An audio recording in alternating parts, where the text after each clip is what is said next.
Hello friend, સ્વાગત છે તમારું ગુજરાતી રેસીપી કિચનની અંદર। આજે હું તમારી સાથે શેર કરીશ ખાવામાં સોફ્ટ અને સ્વાદિષ્ટ નાયલોન ખમણ બનાવવાની રેસીપી। તો રેસીપી શરૂ કરતા પહેલા જો તમે ચેનલ પર પહેલી વાર આવ્યા હોય તો ચેનલને સબસ્ક્રાઇબ કરી રાખજો આ જ રીતની નવી રેસીપી મેળવવા માટે। તો ચલો નાયલોન ખમણ બનાવવાનું શરૂ કરીએ। તો તમે આ જોઈ શકો છો ખમણ બનાવવા માટે અહીંયા એક મોટી વાડકી જેટલું મેં અહીંયા બેસન લીધું છે। હવે નાયલોન ખમણનું ખીરું બનાવવા માટે તમે આ જોઈ શકો છો મેં એક મોટું મિક્સર જાર લીધું છે। તેની અંદર આપણે અહીંયા બેસન લઈ લઈશું।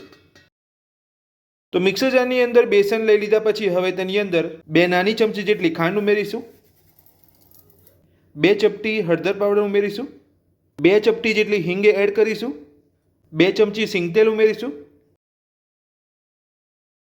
તો આ રીતે અહીંયા સિંગતેલ ઉમેરવાથી જ્યારે પણ તમે અહીંયા નાયલોન ખમણ ખાશો તો સહેજ પણ તમને ગળામાં અહીંયા ડૂચો નહીં વળે। તો હવે આપણે જે વાડકીથી બેસન લીધું હતું તે જ વાડકીના માપે અડધી વાડકી જેટલું પાણી ઉમેરીશું। તો પાણી ઉમેર્યા પછી મિક્સર જારની અંદર ખટાશ માટે અડધી ચમચી જેટલા લીંબુના ફૂલ ઉમેરીશું। તો આપણે અહીંયા ખટાશ માટે અડધી ચમચી લીંબુના ફૂલ ઉમેર્યા છે અને અહીંયા મેં સિંગતેલનો ઉપયોગ કર્યો છે, તમે કોઈ પણ તેલ લઈ શકો છો। તો હવે આપણે મિક્સર જારનું ઢાંકણ બંધ કરીને એક સ્મૂથ પેસ્ટ બનાવી લઈશું। આપણે સ્મૂથ પેસ્ટ અહીંયા બનાવી લીધી છે। તો હવે આપણે ચેક કરી લઈશું। તો આ રીતની પેસ્ટ તમારે અહીંયા મિક્સર જારની અંદર બનાવવાની છે। તો હવે આપણે આ બધું જ એક વાસણની અંદર કાઢી લઈશું।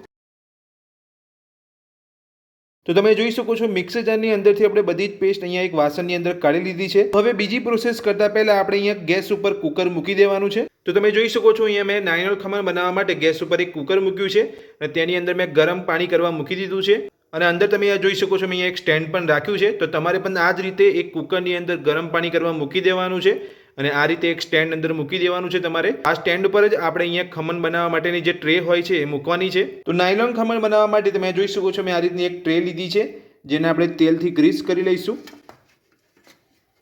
જો તમારી પાસે આ રીતની ટ્રે ના હોય તો તમે એક ડીશની અંદર પણ ખમણ બનાવી શકો છો। તો આ રીતે પહેલાં તમારે અહીંયા ગ્રીસ કરી લેવાની છે તેલથી ટ્રેને અને એક સાઈડ આપણે અહીંયા કુકરની અંદર ગરમ પાણી કરવા પણ મૂકી દીધું છે। તો હવે આપણે આ ટ્રેને કુકરની અંદર મૂકી દઈશું જેથી આ ટ્રે થોડી ગરમ થઈ જાય। તો હવે આપણે જે ખીરું કાઢીને રાખ્યું છે તેની અંદર ઈનો ઉમેરીને બીજી પ્રોસેસ કરી લઈશું। તો હવે આપણે જે વાસણની અંદર પેસ્ટ કાઢીને રાખી છે તેની અંદર સ્વાદ પ્રમાણે મીઠું ઉમેરીશું, સાથે જ 2 ચપટી જેટલો બેકિંગ સોડા ઉમેરીશું। બેકિંગ સોડા ઉમેરીને આપણે અહીંયા સારી રીતે ફેટી લેવાનું છે જેથી જે અંદર ખાંડ જો આખી રહેલી હોય તો એ સરસ રીતે અહીંયા ઓગળી જાય। એટલે જેવો તમે અહીંયા બેકિંગ સોડા ઉમેરો છો તે રીતે તમારે ફેટી લેવાનું છે બરાબર ખીરુંને। તો તમે જોઈ શકો છો ખીરુંને ફેટ્યા પછી ખીરુંનો કલર પણ ચેન્જ થઈ ગયો છે અને ખીરું અહીંયા ફૂલવા લાગ્યું છે। તો 2 મિનિટ જેટલું આપણે અહીંયા ફેટી લીધું છે। તો હવે આપણે તેની અંદર ઈનો ઉમેરીશું। તો ઈનો આપણે અહીંયા બધો જ ઉમેરી લીધો છે। તો ઈનો ઉમેર્યા પછી પણ તમારે આ જ રીતે બરાબર ફેટી લેવાનું છે। તો તમે જોઈ શકો છો જેવું આપણે અહીંયા ઈનો ઉમેરીને ફેટી રહ્યા છે તો અહીંયા જો એકદમ સરસ આપણું ખીરું ફૂલીને તૈયાર થઈ ગયું છે।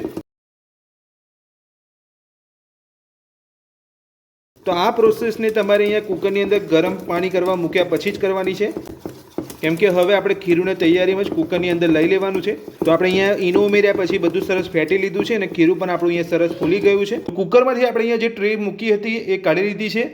તો હવે આપણે જે અહીંયા ખીરું બનાવ્યું છે તે આપણે ટ્રેની અંદર લઈ લઈશું।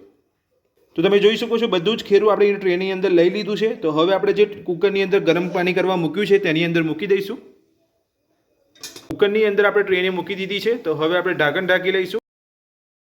આપણે જોઈ શકો છો આપણે ઢાંકણ અહીંયા ઢાંકી દીધું છે। ઢાંકણ ઉપર તમારે આ રીતે અહીંયા કપડું બાંધી લેવાનું છે જેથી જે વરાળ હોય એ બહાર ના નીકળી જાય। તો આ રીતે ઢાંકણ ઢાંકીને ફૂલ ગેસ ઉપર આપણે 10 થી 15 મિનિટ માટે થવા દઈશું।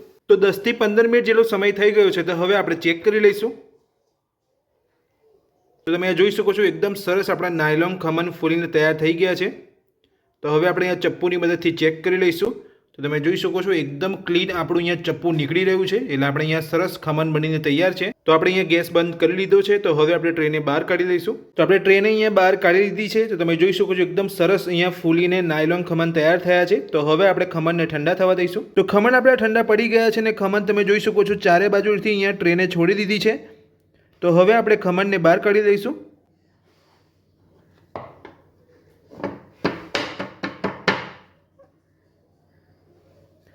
જોઈ શકો છો એકદમ સરસ આપણા ખમણ બનીને તૈયાર થયા છે। જોઈ શકો છો એકદમ પોચા આપણા ખમણ અહીંયા બનીને તૈયાર થયા છે. તો આપણે અહીંયા ખમણને પાછા ટ્રેની અંદર લઈ લીધા છે. તો ખમણને કટ કરતા પહેલા આપણે ખમણનો વઘાર બનાવી લઈશું. તો નાયલોન ખમણનો વઘાર કરવા માટે અહીંયા ગેસ ઉપર એક વઘારિયું મૂક્યું છે. તો તેની અંદર 3 ચમચી જેટલું તેલ ઉમેરીશું. તેલને આપણે ગરમ થવા દઈશું. તો તેલ આપણું અહીંયા ગરમ થઈ ગયું છે. તો હવે આપણે તેની અંદર 1 ચમચી રાઈ ઉમેરીશું.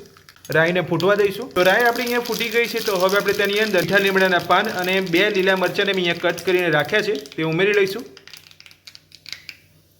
તો મીઠા લીમડાના પાન અને મરચાં આપણે અહીંયા ઉમેરી લીધા છે. તો હવે આપણે તેની અંદર અડધી વાટકી જેટલું પાણી ઉમેર્યું છે.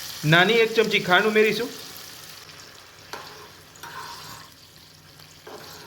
તો ખાંડ ઉમેરી લીધા પછી હવે તેની અંદર 2 ચપટી જેટલું મીઠું ઉમેરીશું.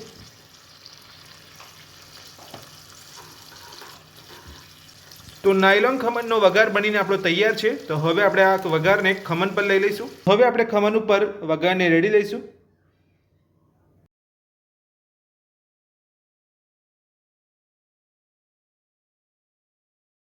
તો વઘારને આપણે અહીંયા ખમણ ઉપર લઈ લીધો છે. તો હવે આપણે ખમણને કટ કરી લઈશું.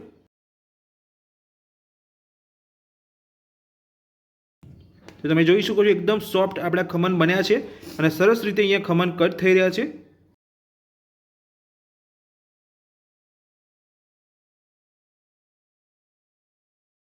તો ખમણને આપણે અહીંયા કટ કરી લીધા છે. તો હવે આપણે એક પ્લેટની અંદર સર્વ કરી લઈશું. તો ખમણ આપણે અહીંયા કટ કરી લીધા છે અને એક પ્લેટમાં સર્વ કરી લીધા છે. તમે જોઈ શકો છો એકદમ જાળીદાર ફૂલેલા પોચા રૂ જેવા ખમણ આપણા બનીને તૈયાર થયા છે. તો ખાવામાં સોફ્ટ અને સ્વાદિષ્ટ નાયલોન ખમણ બનીને આપણા તૈયાર છે. તમે જોઈ શકો છો એકદમ સોફ્ટ નાયલોન ખમણ બનીને આપણા તૈયાર થયા છે. આ રીતે જો તમે ખમણ બનાવશો તો બહારના ખમણ લાવવાનું ઘરે ભૂલી જશો. તો નાયલોન ખમણ બનાવવાની રીત તમને મારી કેવી લાગી કોમેન્ટ બોક્સની અંદર કોમેન્ટ કરીને જરૂરથી જણાવજો. આજની રેસીપી પસંદ આવી હોય તો વિડીયોને લાઇક કરજો, ચેનલને સબસ્ક્રાઇબ કરી રાખજો આ જ રીતની નવી રેસીપી મેળવવા માટે. Thank you.